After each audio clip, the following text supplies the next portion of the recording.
Independent Directorate against Corruption Oversight Judge is expected to brief the media shortly on progress that's being made in the establishment of the office of the IDAC Oversight Judge, an Ombuds office. The briefing follows what will be the formal soft launch of the office by the Justice and Constitutional Development Minister Mmamoloko Kubayi.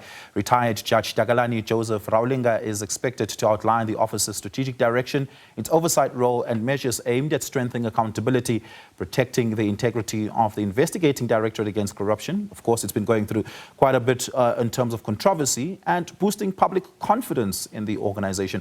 Our reporter Pimani Baloyi is at the briefing ahead of that announcement and joins us live now. Pimani, what can we expect to be announced there today? Or do you have any detail for us ahead of that? Good afternoon, Oliver, and good afternoon to our viewers. Details are a bit sketchy at this point, Oliver, but what we do know is that Judge Joseph Raulinga is expected to outline plans for this Ombuds office that he will be heading. Let's just go back a bit, Oliver. Judge Raulinga is somebody that I personally am very familiar with. He actually worked in the Limpopo division of the High Court in Polokwane, where we know that he oversaw a few, like he presided over several high-profile cases. One of them, which I personally covered, was the murder trial against Patel, businessman, Polokwane-based businessman Patel, who we know that was a trial that carried on for over a decade. And we know at the beginning of this year, Judge Raulinga eventually found Mr. Ramiz Patel guilty of killing his wife in 2015, and also he sentenced him to, life imprisonment. This is such a judge who is quite witty in the courtroom, and is also a legal acumen that people know. But we wonder what, as he leads this oversight committee that will be looking into the work of the IDAC, what he brings to the table, looking at that career that spans since 2008. And we do know that there are several.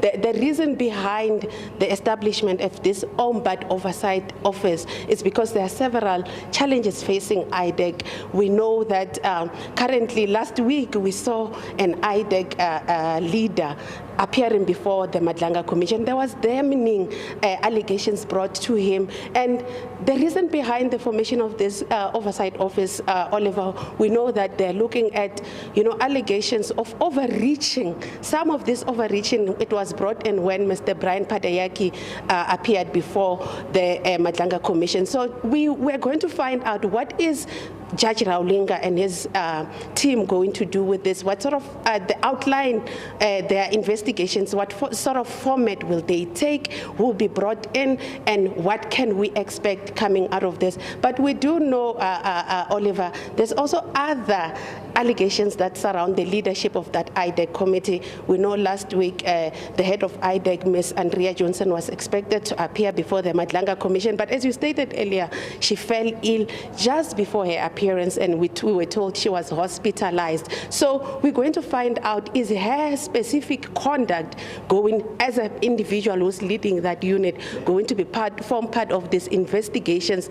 What will be their frame of reference? Who will be brought in? What sort of investigators will be brought in? So this is what we expect to find out today. But there's also a question over allegations that there has been calls for specifically Ms. Johnson's to be removed as the head of IDAC. We don't know if the scope of work of this office will include looking into that, and if indeed there were requests made to the president, and if the president is looking into those requests. But Oliver, I just also got sight of a letter just now that has been sent to the Minister Kubayi, who a letter, maybe let me just bring in, I'm seeing Mr. William Baloyi, perhaps, oh no, he's not available to give us an outline of what. But please, Mr. Baloyi, one quick second. I was just explaining that Judge Raulinga and his team are expected to give us an idea of what to expect from their committee. What else should our viewers expect from this press briefing that will start in the next few minutes? No, thank you very much. What we need to put in context is the importance of the oversight that the judge will be providing to IDAC. IDAC is newly established. Minister Kubayi took a right decision of making sure that there is oversight. And Judge Raulinga, Takalani Raulinga, will be the one who will be giving what are the details. So he is just working in now to give all those details of providing oversight. Is Minister Kubayi expected to be part of this briefing? No. It's an independent oversight.